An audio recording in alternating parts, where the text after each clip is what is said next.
Hello नमस्कार दोस्तों, स्वागत है अपने यूट्यूब के चैनल एग्जाम पनेसिया में। आपका बहुत बहुत स्वागत करता हूं। तो दोस्तों, आज से हम करने जा रहे हैं एनसीईआरटी का आगाज।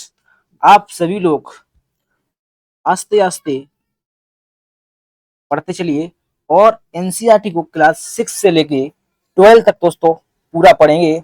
तो आज दोस्तों हम देखेंगे स्पेशल क्लास 6 की एनसीईआरटी में दोस्तों विज्ञान विषय के बारे में। दोस्तों आज दोस्तों हम पढ़ेंगे विज्ञान के बारे में। दोस्तों किसके बारे में पढ़ेंगे? आज दोस्तों पढ़ेंगे क्लास 6 एनसीईआरटी साइंस यानी विज्ञान। तो देखते हैं दोस्तों, सबसे पहले दोस्तों क्लास 6 का दोस्तों देखेंगे पाठ्यक्रम। इसमें आपको क्या क्या पढ़ना है, ये दोस्तों कुछ दे रखे हैं निर्देश। अगर आप इसको दोस्तों पढ़ना चाहें तो पढ़ भी सकते हैं दोस्तों। तो देखते हैं दोस्तों, ये दे रखी है दोस्तों उद्देश्य का प्रस्तावना।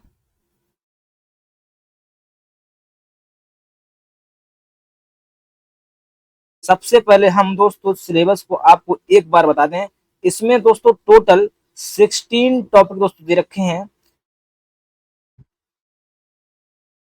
ये दे रखे हैं विद्यार्थियों के लिए दोस्तों संदेश। इसे आप अगर पढ़ना चाहें तो पढ़ भी सकते हैं।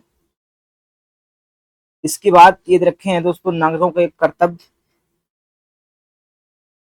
ये दोस्तों रहा आपका सिलेबस क्लास 6 में साइंस। दोस्तों इसका पहला टॉपिक है दोस्तों, इसमें सबसे पहला टॉपिक दोस्तों इसमें है अध्याय 1 में दे रखा है भोजन और यह कहां से आता है। पहले टॉपिक का नाम दोस्तों क्या है? भोजन और यह कहां से आता है। यह पेज नंबर दोस्तों 1 से लेके दोस्तों किसके बीच में है? 7 के बीच में दे रखा है। अगला टॉपिक है दोस्तों अध्याय नंबर 2 भोजन के घटक। दोस्तों भोजन के घटक कौन कौन से होते हैं। और अगला दोस्तों टॉपिक रखा है अध्याय नंबर 3 रखा है तंतु से लेकर वस्त्र तक। दोस्तों तंतु को दोस्तों बोलते हैं फाइबर, इंग्लिश में दोस्तों बोलते हैं फाइबर और हिंदी में बोलते हैं इसे रेशा। यानी कि रेशे से लेकर वस्त्र तक की कहानी को दोस्तों किसमें पढ़ेंगे? अध्याय नंबर 3 में पढ़ेंगे। अगला दोस्तों अध्याय दे रखा है अध्याय नंबर 4 दे रखा है दोस्तों वस्तुओं के समूह बनाना। वस्तुओं के समूह बनाना दोस्तों ये पेज नंबर दे रखा है 26 से लेके दोस्तों कहां तक दे रखा है? 34 तक दे रखा है दोस्तों। इसके बाद नेक्स्ट टॉपिक को पढ़ेंगे जिसका नाम है पदार्थों का पृथक्करण। इसके बाद अगला टॉपिक आएगा हमारे चारों ओर के परिवर्तन। फिर उसके बाद दोस्तों अध्याय नंबर 7 में पढ़ेंगे पौधों के बारे में। दोस्तों पौधों को जानिए, पौधे किस तरह से श्वसन करते हैं और किस तरह से दोस्तों अपना भोजन बनाते हैं, ये दोस्तों पढ़ेंगे अध्याय नंबर 7 में। इसके बाद दोस्तों अध्याय नंबर आता है 8 में दे रखा है शरीर में गति। दोस्तों हमारा शरीर किस तरह से मूवमेंट करता है, तो शरीर की गति के बारे में पढ़ेंगे अध्याय नंबर 8 में। इसके बाद दोस्तों अगला टॉपिक दे रखा है अध्याय नंबर 9 में दे रखा है सजीव एवं उनके परिवेश के बारे में दोस्तों पढ़ेंगे। कौन से अध्याय में पढ़ेंगे? अध्याय नंबर 9 में पढ़ेंगे। आप सभी लोग आस्ते आस्ते सुनते चलिए और आपकी एनसीईआरटी क्लास 6 से लेकर 12 तक की पूरी समाप्त कर देंगे। इसके बाद साइंस खत्म होने के बाद दोस्तों हम लोग पढ़ेंगे भारत का भूगोल और विश्व का भूगोल एनसीईआरटी से। अध्याय नंबर दोस्तों 10 में दे रखा है गति एवं दूरियों का मापन। दोस्तों किस तरह से गति क्या होती है और दूरियों का मापन कैसे किया जाता है, इनको पढ़ेंगे अध्याय नंबर 10 में। इसके बाद दोस्तों अगला अध्याय दे रखा है 11 में दे रखा है प्रकाश दोस्तों क्या होता है और किस तरह से छायाएं बनती हैं और किस तरह से प्रकाश का दोस्तों परावर्तन होता है, इसको दोस्तों हम पढ़ेंगे अध्याय नंबर दोस्तों 11 में पढ़ेंगे। इसके बाद नेक्स्ट टॉपिक दे रखा है अध्याय नंबर 12 में दे रखा है विद्युत तथा दोस्तों परिपथ। विद्युत दोस्तों विद्युत धारा क्या होती है और उसके बाद तो सर्किट यानी कि परिपथ क्या होता है, परिपथ किस तरह से पूर्ण होता है, इसको पढ़ेंगे अध्याय नंबर 12 में। इसके बाद दोस्तों दे रखा है अध्याय नंबर दोस्तों दे रखा है 13 अध्याय में दे रखा है चुंबकों का। दोस्तों क्या दे रखा है? चुंबकों द्वारा मनोरंजन। दोस्तों ये पढ़ेंगे चुंबक के बारे में दोस्तों जानकारी आपको मिलेगी अध्याय नंबर 13 में। अगला अध्याय दोस्तों दे रखा है 14, इसमें दोस्तों दे रखा है जल। इसमें दोस्तों पानी के बारे में दोस्तों आपको जानकर हैरानी होगी कि पृथ्वी पर 70% पानी होने के बाद भी विश्व की दोस्तों 3/4 जनसंख्या दोस्तों पानी से दोस्तों क्या है, परेशान है।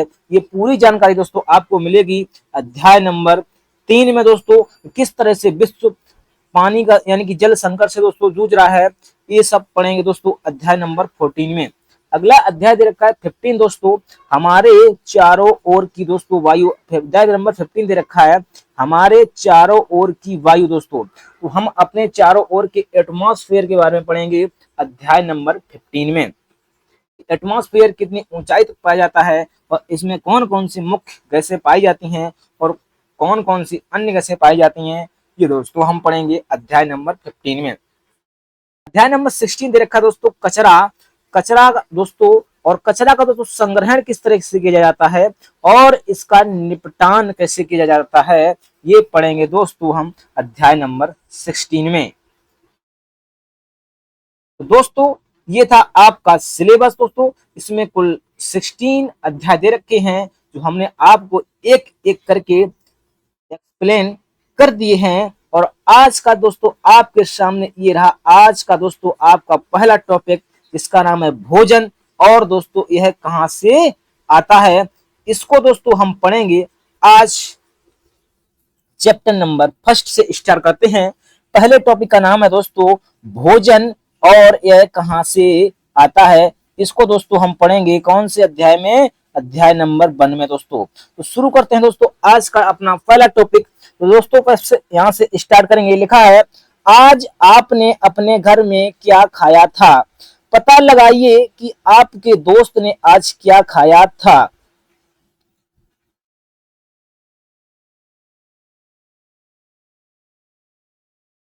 पता लगाइए आज आपके दोस्त ने क्या खाया था। क्या आपने कल और आज एक ही प्रकार का आहार लिया था। क्या यह सत्य है कि अलग अलग समय में हम भिन्न भिन्न प्रकार का आहार लेते हैं। दोस्तों हम रोज एक तरह का आहार तो लेते नहीं हैं, कभी कुछ खाते हैं तो कभी कुछ खाते हैं। दे रखा है विभिन्न खाद्य पदार्थ और क्रियाकलाप एक के बारे में दोस्तों पढ़ेंगे। इसमें दोस्तों दे रखा है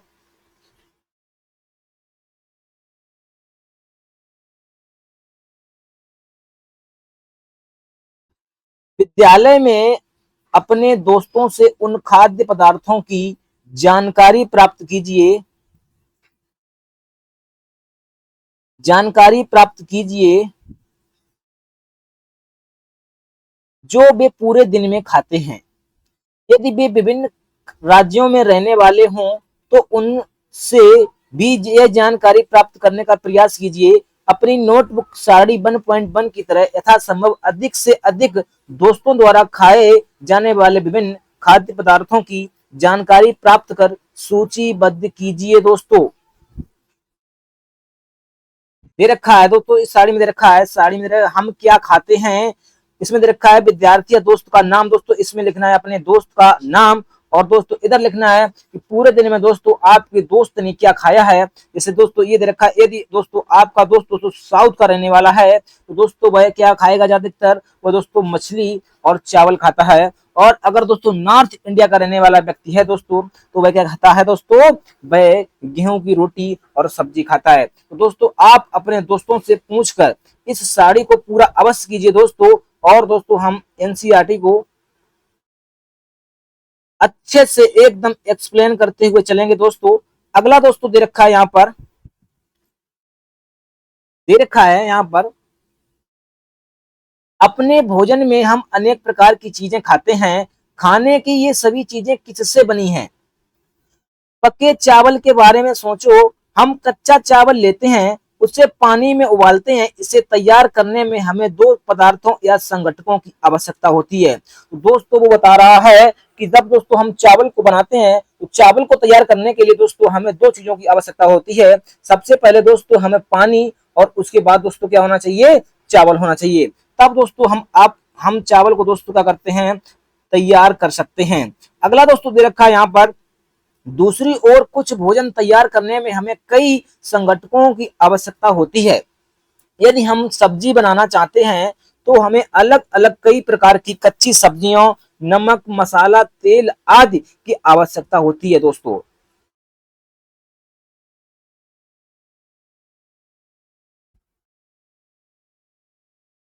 देखते हैं दोस्तों आगे क्रियाकलाप 2 के बारे में दोस्तों देखते हैं। दे रखा है सारणी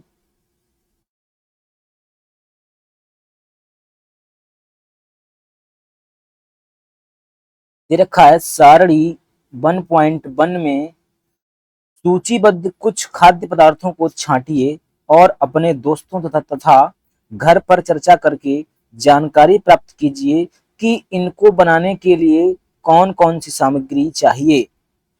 इनको सारणी 1.2 में सूचीबद्ध कीजिए। वस्तु का नाम और उसमें प्रयुक्त कच्ची सामग्री के कुछ उदाहरण सारणी 1.2 में दिए गए हैं और कुछ अन्य को आपको सूची में जोड़ना है। देखते हैं दोस्तों आगे। ये दोस्तों दे रखी है सूची आपको सारणी 1.2, इसमें दे रखे हैं दोस्तों कुछ खाद्य व्यंजन दे रखे हैं, खाने वाले व्यंजन और उनकी कच्ची सामग्रियां इसमें उपलब्ध की गई हैं। खाद्य पदार्थ का नाम दोस्तों दे रखा है यहाँ पर, और यहाँ पर दे रखा है कच्ची सामग्री। खाद्य पदार्थ में दोस्तों दे रखा है रोटी या चपाती, दोस्तों रोटी को ही बोलते हैं चपाती। और दोस्तों बोल रहा है रोटी कैसे बनती है, रोटी में कच्ची सामग्री कौन कौन सी लगती है, तो इसमें दे रखा है दोस्तों आटा, और दोस्तों इसमें क्या लगता है, जल लगता है। यदि आपको रोटी बनानी है तो रोटी बनाने के लिए आपको कच्ची सामग्री के तौर पर आपको आटा चाहिए और क्या चाहिए, पानी।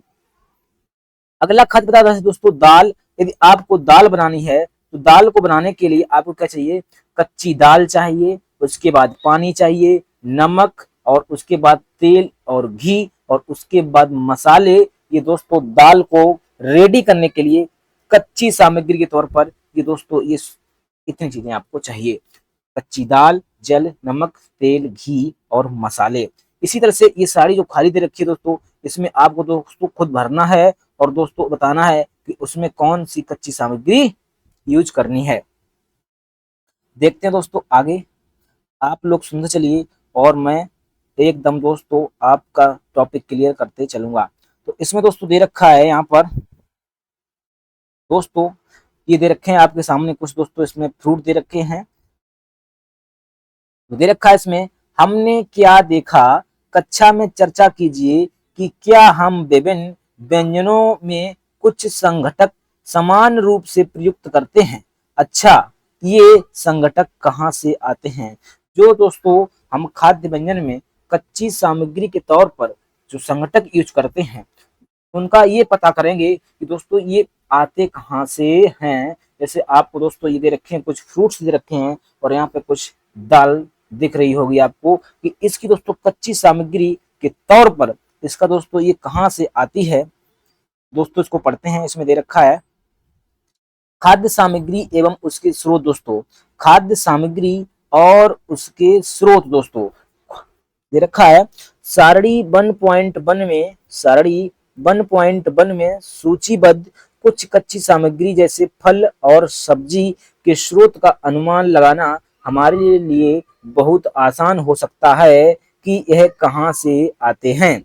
निश्चित रूप से पौधों से गेहूं और चावल का स्रोत क्या है। दोस्तों आपको बताना है कि गेहूं और चावल दोस्तों कहां से आते हैं। आपने धान और गेहूं के खेतों में अनेक पौधों की अनेक पंक्तियां देखी होंगी, इनसे हमें अनाज प्राप्त होता है। जब भी दोस्तों आप खेत में जाएंगे तो दोस्तों उसमें आप गेहूं और धान की अनेक पंक्तियों को देखेंगे, जिसमें दोस्तों खेत में दोस्तों गेहूं और धान उगाए जाते हैं। उन्हीं से दोस्तों क्या होता है, हमें चावल और गेहूं प्राप्त होता है। इनसे हमें अनाज प्राप्त होते हैं। कुछ अन्य खाद्य पदार्थ जैसे दूध, अंडा, मुर्गी, मछली, झींगा, मांस आदि हमें दोस्तों किससे प्राप्त होता है। दोस्तों ये जंतुओं से प्राप्त होता है। जैसा कि दोस्तों ये आपको दे रखा है इमेज में दोस्तों, ये दोस्तों क्या दे रखी है, मुर्गी दोस्तों, और क्या दे रखा है, ये दोस्तों अंडे दे रखे हैं। ये दोस्तों हमें किससे प्राप्त होते हैं, ये जंतुओं से प्राप्त होते हैं। उसी तरह से दोस्तों हमें दूध भी किससे प्राप्त होता है, जंतुओं से प्राप्त होता है।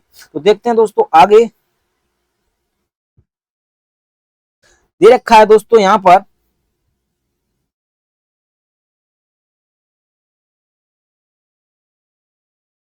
आइए हम पूर्व सूचीबद्ध खाद्य पदार्थों एवं उनके संघटकों के स्रोत जानने का प्रयास करें।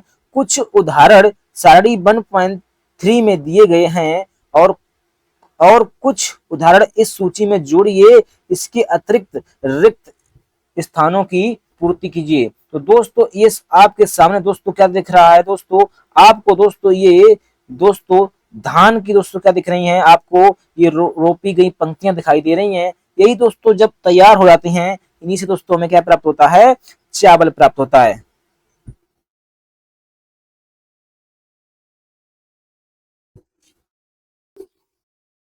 अगला दोस्तों दे रखा है खाद्य व्यंजन एवं दोस्तों खाद्य व्यंजन एवं संगठक जिससे वे बने हैं तथा उनके स्रोत क्या हैं। तो दोस्तों इसमें दे रखा है खाद्य मद दोस्तों, यहाँ पर दे रखा है कच्ची सामग्री, और यहाँ पर दे रखा है उसका स्रोत क्या है।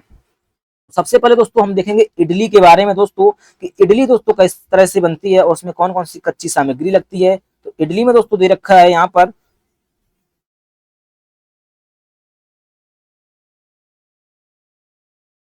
तो दोस्तों यहाँ पर दे रखा है इडली।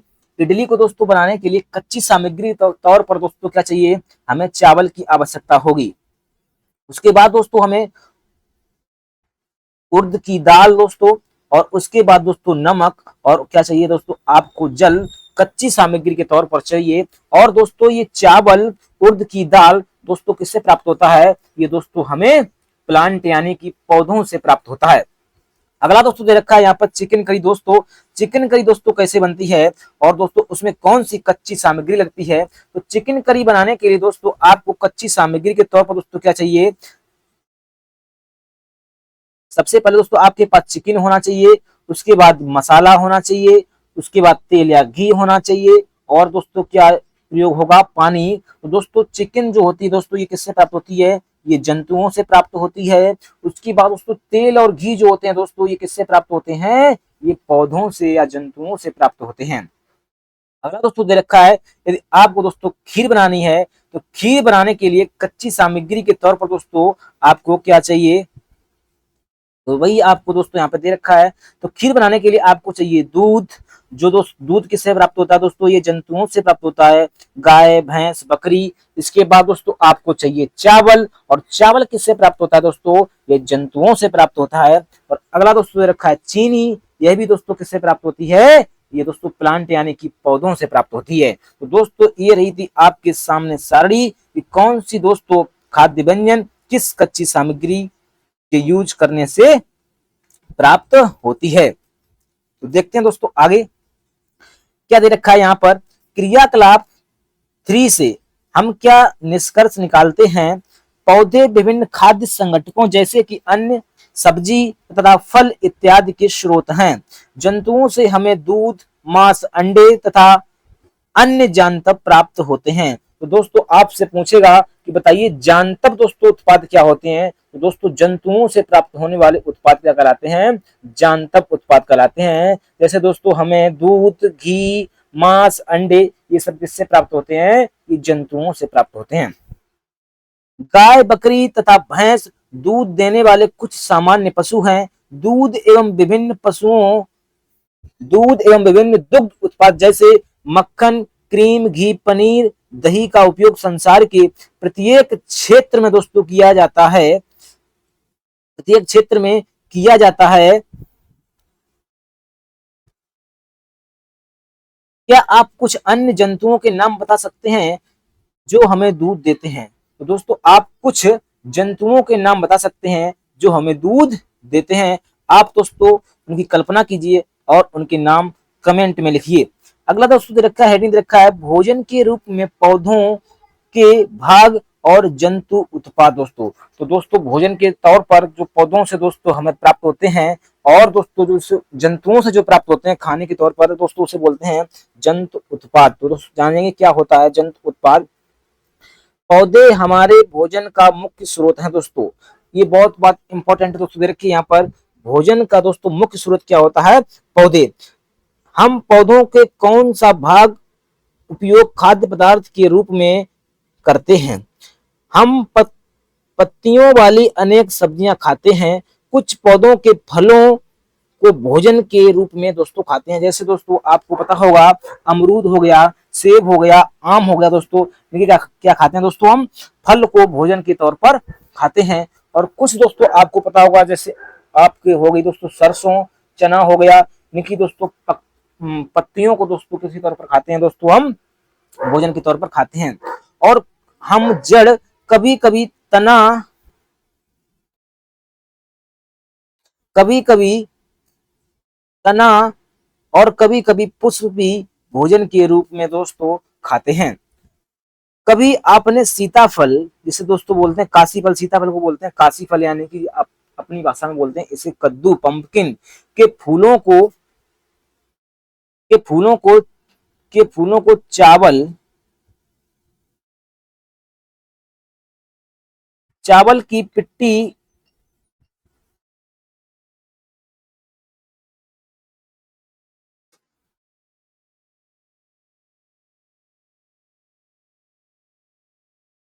पहेली जानना चाहती है कि हमारे भोजन का पौधे और जंतु के अलावा कोई अन्य स्रोत क्या है। तो दोस्तों पहेली दोस्तों ये जानना चाहती है कि हमारे भोजन का पौधे और जंतु के अलावा अन्य स्रोत कौन कौन से हैं जिसे हम खाते हैं।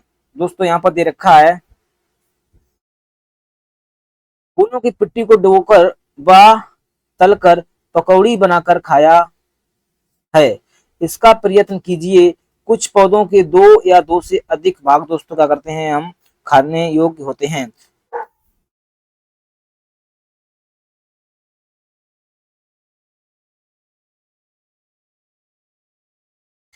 कुछ पौधों के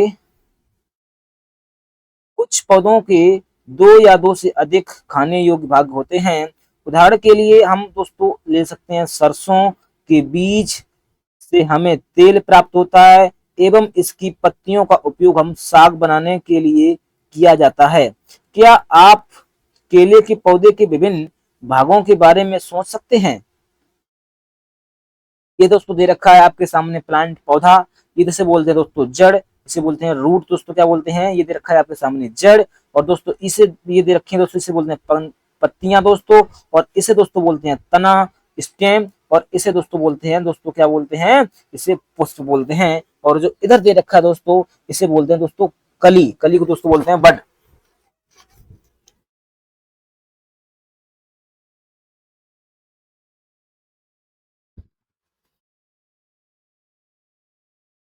क्या आप किसी अन्य पौधे के बारे में सोच सकते हैं जिसके हम दो या दो से अधिक भाग खाते हैं। क्रियाकलाप 4 में दे रखा है, साड़ी 1.3 में सूचीबद्ध सभी खाद्य पदार्थों में से उन संगठकों को छांटिए जिनका मुख्य स्रोत पौधे हैं। ये पौधों के किन भागों से प्राप्त होते हैं। इन खाद्य पदार्थों और कुछ पौधों को साड़ी 1.4 के अनुसार सूचीबद्ध कीजिए। तो दोस्तों ये दे रखी है आपके सामने साड़ी 1.4। दोस्तों इसमें क्या दे रखा है, भोजन के रूप में पौधों के भाग दे रखे हैं। इस तरफ पहले कॉलम में दे रखा है खाद्य पदार्थ के मुख्य स्रोत की तरह पौधा। और इसमें दोस्तों दे रखा है इसका संगठक क्या है, यानी कि स्रोत क्या है। उसके बाद दे रखा है पौधे का भाग जो हमें संगठक देता है। तो देखते हैं, सबसे पहले दोस्तों दे रखा है बैंगन का भरता। दोस्तों बैंगन का क्या दे रखा है, भरता दे रखा है। तो दोस्तों इसका संगठक या स्रोत देखते क्या होता है। तो बैंगन का भरता बनाने के लिए सबसे पहले आपको क्या चाहिए, बैंगन चाहिए। उसके बाद मिर्च मसाले के रूप में। उसके बाद दोस्तों अब देखते हैं पौधे का भाग जो हमें संगठक देता है। तो दोस्तों बैंगन का दोस्तों जो भरता होता है उसको क्या खाते हैं दोस्तों, हम फल खाते हैं।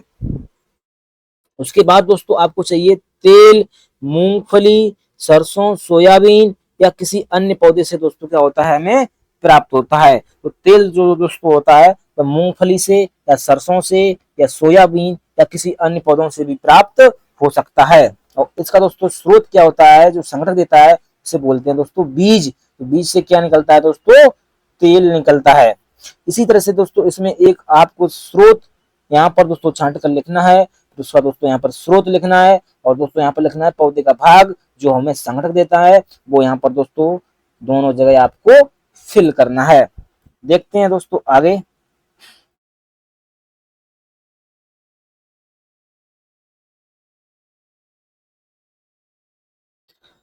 यहाँ पर दोस्तों ये दे रखा है, देखिए यहाँ पर क्या दे रखा है,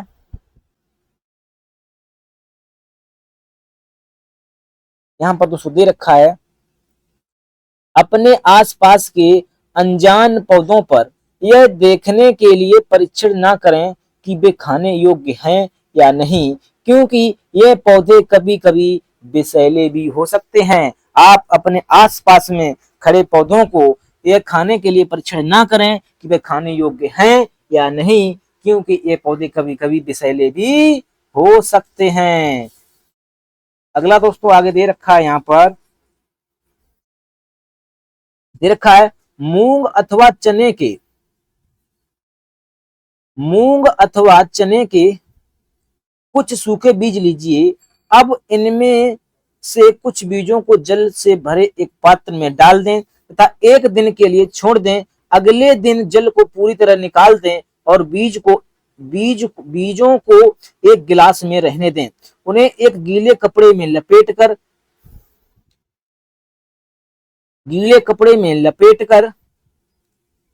एक ओर रख दीजिए। अब क्या आप बीजों से कुछ परिवर्तन देखते हैं? क्या एक छोटी सी सफेद संरचना उनसे बाहर निकलती है? दोस्तों ये मान आपके पास थे सूखे बीज, चना या मूंग, इसको आपने पानी में भिगोकर रख दिया, इसके बाद उसको गीले कपड़े में लपेट कर रख दीजिए, तो उनसे दोस्तों इस तरह से कुछ सफेद आपको संरचना दिखाई देगी।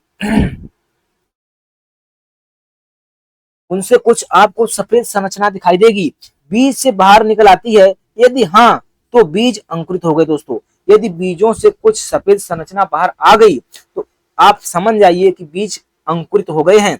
यदि इन बीजों से सफेद संरचना प्राप्त नहीं आई है तो दोस्तों वह बीज अंकुरित नहीं माने जाते हैं।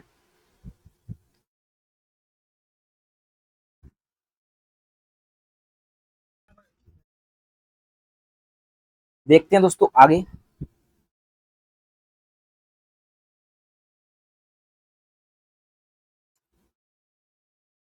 दे रखा है, यदि नहीं तो बीजों को पानी में धोएं, पानी निकाल दें और गीले कपड़े में ढककर अगले दिन के लिए उन्हें छोड़ दें। क्या उस दिन आपको बीजों से बाहर निकला हुआ एक छोटा सा अंकुर दिखाई देता है?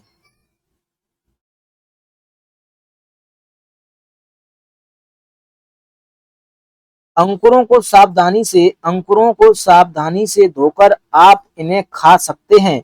ये उबाले भी जा सकते हैं। इनमें कुछ मसाले मिलाने पर खाने के लिए एक स्वादिष्ट अल्पाहार तैयार हो जाता है। दोस्तों इन अंकुरित बीजों में आप मसाले मिलाकर के दोस्तों क्या कर सकते हैं, इन्हें तैयार कर सकते हैं और इन्हें दोस्तों एक स्वादिष्ट अल्पाहार के तौर पर खा सकते हैं। जैसे दोस्तों यहाँ पर दे रखे हैं चने दोस्तों, और ये दोस्तों चने पानी में भिगोने के बाद एक कपड़े में लपेट कर रख दीजिए, तो आपको दोस्तों इस तरह से सफेद संरचना दोस्तों दिखाई देगी और ये चने कैसे हो जाएंगे, अंकुरित चने हो जाएंगे। और इनको दोस्तों उबाल कर आप मसाले मिलाकर एक अल्पाहार के तौर पर, नाश्ते के तौर पर दोस्तों क्या कर सकते हैं, इनको यूज कर सकते हैं। अगला देखते हैं दोस्तों आगे, यहाँ पे दे रखा है, क्या आप जानते हैं कि शहद कहाँ से आता है? क्या दोस्तों आप जानते हैं कि शहद कहाँ से आता है, कैसे उत्पादित होता है? क्या आपने एक मधुमक्खी का छत्ता देखा है? क्या आपने एक मधुमक्खी का छत्ता देखा है जहां बहुत सी मधुमक्खियां भिन भिनाया करती हैं? मधुमक्खियां फूलों के मकरंद को दोस्तों बोलते हैं मीठा रस, बहुत इंपॉर्टेंट दे रखा है पॉइंट, मकरंद को बोलते हैं मीठा रस, एकत्रित करती हैं और इसे अपने छत्ते में भंडारित करती हैं।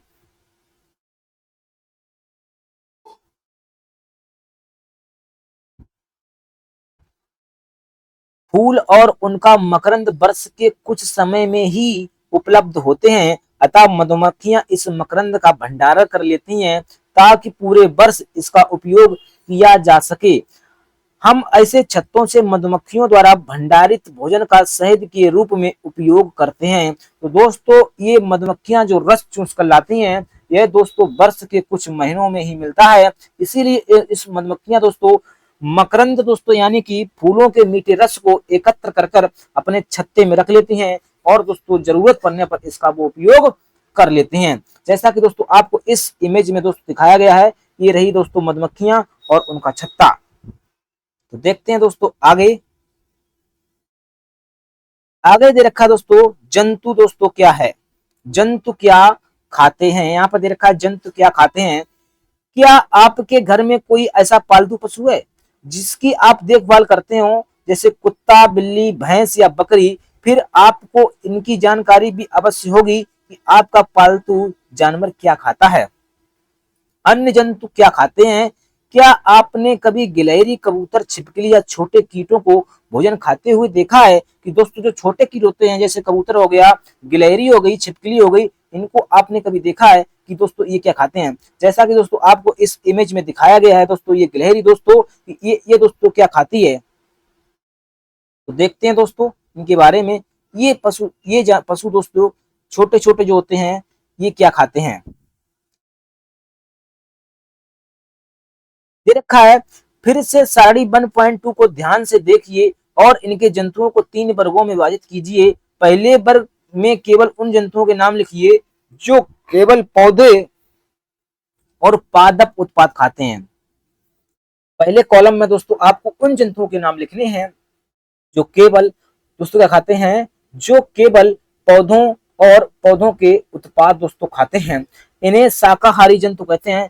जो दोस्तों पौधों को और पौधों के जो उत्पाद वो खाते हैं, उन्हें क्या कहते हैं, उन्हें शाकाहारी जंतु कहते हैं। यहाँ कुछ जंतु ऐसे हैं जो दूसरे प्राणियों को खाते हैं, इन्हें दूसरे वर्ग में रखते हैं दोस्तों। कुछ ऐसे भी जंतु होते हैं जो दूसरे प्राणियों को खाते हैं, उन्हें दोस्तों उन प्राणियों को क्या कहते हैं दोस्तों, उन्हें दोस्तों मांसाहारी जंतु कहते हैं दोस्तों। यानी कि जो मांस खाते हैं या दूसरे जंतुओं का दोस्तों भोजन के तौर पर दोस्तों अपना आहार बनाते हैं, उन्हें मांसाहारी जंतु कहते हैं। क्या आप कुछ ऐसे जंतुओं को जानते हैं जिनका भोजन पौधे और जंतु दोनों ही होते हैं? ऐसे दोस्तों ऐसे जंतुओं को दोस्तों क्या कहते हैं, हम सर्वाहारी जंतु कहते हैं दोस्तों। अर्थात जो प्लांट और दोस्तों जंतु यानी कि मांस दोनों को खाते हैं दोस्तों, क्या कहलाते हैं, सर्वाहारी जंतु कहलाते हैं।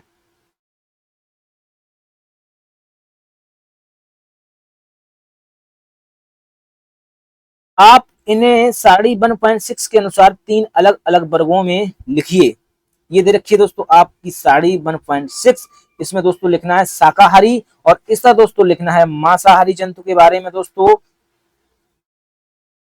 यहाँ पर लिखना है शाकाहारी जंतु का नाम, जैसे दोस्तों यहाँ पर होगी गाय, और उसी तरह से यहाँ पर लिखना है मांसाहारी, और जैसे मांसाहारी दोस्तों होता है शेर, और यहाँ पे दे रखा है सर्वाहारी दोस्तों, यहाँ पर दे रखा है कौवा दोस्तों। याद रखना है आपको, जो कौवा होता है दोस्तों ये क्या होता है, सर्वाहारी जंतु होता है। इसी तरह से दोस्तों आपको कुछ यहाँ पर लिखने हैं शाकाहारी जंतुओं के नाम। जैसे यहाँ पर गाय एक दे रखा है, यहाँ पे आप लिख सकते हैं बकरी, और यहाँ पर लिख सकते हैं दोस्तों भैंस। उसी तरह से मांसाहारी में दोस्तों आप क्या लिख सकते हैं, यहाँ पे शेर दे रखा है, यहाँ पर लिख सकते हो बाघ, आप लिख सकते हो, और बाघ के अलावा आप दोस्तों लिख सकते हो चील को भी लिख सकते हो।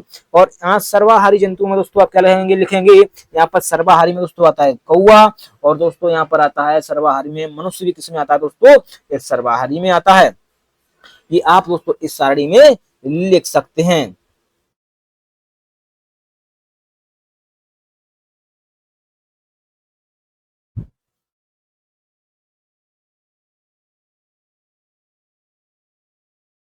अब यहाँ पर दोस्तों एक साड़ी दे रखी है। सबसे पहले इधर देखते हैं दोस्तों, पहेली जानना चाहती है, पहेली जानना चाहती है कि सारणी 1.6 को भरते समय मनुष्य को आप किस वर्ग में रखते हैं। तो दोस्तों पहेली ये पूछना चाहती है कि जो मनुष्य होता है वह दोस्तों किस वर्ग में आता है, क्योंकि जंतुओं को दोस्तों 3 वर्गों में बांटा गया, एक शाकाहारी, एक मांसाहारी और एक सर्वाहारी। तो दोस्तों जो पहेली है, ये पहेली पूछना चाहती है कि मनुष्य किस वर्ग में आता है। हम जानते हैं कि हम में बहुत से लोग ऐसे हैं जिन्हें पर्याप्त भोजन नहीं मिलता है। हमें ऐसे उपाय खोजने की आवश्यकता है जिनके द्वारा देश में अधिक से अधिक खाद्य उत्पाद किया जा सके। यही पर्याप्त नहीं होगा, बल्कि हमें ऐसे उपाय भी खोजने चाहिए जिनसे यह सुनिश्चित हो सके कि भोजन हममें से प्रत्येक को आसानी से उपलब्ध हो सके। इधर दोस्तों दे रखी है आपको साड़ी और इस सारणी में दोस्तों आपको बताना है, सारणी 1.5 में अनेक सारणी 1.5 में अनेक जंतुओं के नाम लिखे हैं, उनमें से कुछ जंतुओं द्वारा खाए जाने वाले भोजन भी लिखे हैं। साड़ी में रिक्त स्थानों की पूर्ति कीजिए दोस्तों। तो दोस्तों इस साड़ी को आपको क्या करना है, इस साड़ी को आपको दोस्तों क्या करना है, पूरा करना है।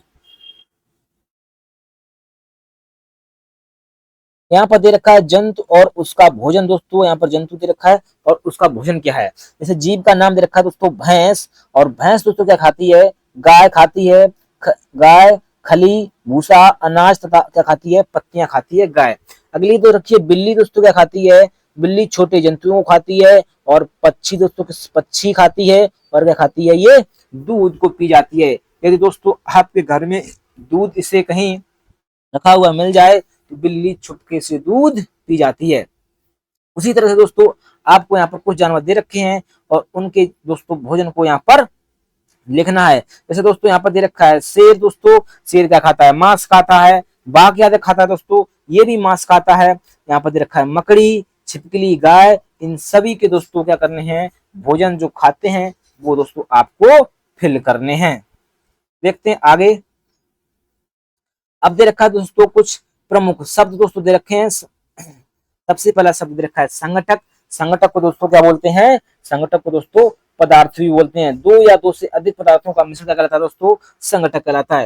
अगला दे रखा है खाद्य दोस्तों, वो भी आपको बता सकते हैं जो खाने योग्य होता है उसे क्या कहते हैं, खाद्य। मकरंद दोस्तों क्या बोलता है, मकरंद कहते हैं फूलों के रस को क्या बोलते हैं, मकरंद। अगला दे रखा है अंकुरित बीज दोस्तों, यदि दोस्तों बीजों से सफेद संरचना निकल आए तो उसे क्या बोलते हैं, अंकुरित बीज बोलते हैं। अगला दे रखा है शाकाहारी, जो दोस्तों साग सब्जी खाते हैं उसे बोलते हैं शाकाहारी। अगला दे रखा है मांसाहारी, जो मांस खाते हैं। अगला दे रखा है सर्वाहारी, जो दोस्तों साग सब्जी और मांस दोनों को खाते हैं उसे बोलते हैं सर्वाहारी। जैसा कि दोस्तों ये आपको इमेज में दे रखा है, ये दे रखा है आपको सारांश। सारांश में दे रखा है भारत के विभिन्न प्रदेशों में खाए जाने वाले भोजन में बहुत अधिक विविधता पाई जाती है। अगला पॉइंट देखा है हमारे भोजन के मुख्य स्रोत पौधे तथा जंतु होते हैं। दोस्तों ये आपको पता हो गया होगा कि दोस्तों भोजन के तौर पर हमारा मुख्य स्रोत क्या है, पौधे, और दोस्तों क्या है, जंतु होते हैं। अगला रखा है जो जंतु केवल पादप खाते हैं, जो जंतु केवल पादप खाते हैं उन्हें दोस्तों क्या कहते हैं, शाकाहारी कहते हैं। जो केवल जंतुओं को खाते हैं उन्हें दोस्तों कहते हैं मांसाहारी, और जो पादप और जंतु दोनों को खाते हैं दोस्तों उन्हें कहते हैं सर्वाहारी। तो दोस्तों आशा करता हूं आपके ये पॉइंट क्लियर हो गए होंगे। दोस्तों क्लास 6 एनसीईआरटी का चैप्टर नंबर 1 भोजन और यह कहां से आता है, इसको दोस्तों हमने पूरा एक एक शब्द करके पढ़ा है। आशा करता हूं आप सभी को अच्छे से समझ में आ गया होगा। तो दोस्तों आज का टॉपिक यहीं तक रखते हैं। कल दोस्तों हम करेंगे नेक्स्ट टॉपिक स्टार्ट, अगला अध्याय नंबर 2। तो आप सभी लोग इसी तरह से जुड़ते रहिए और हम आपको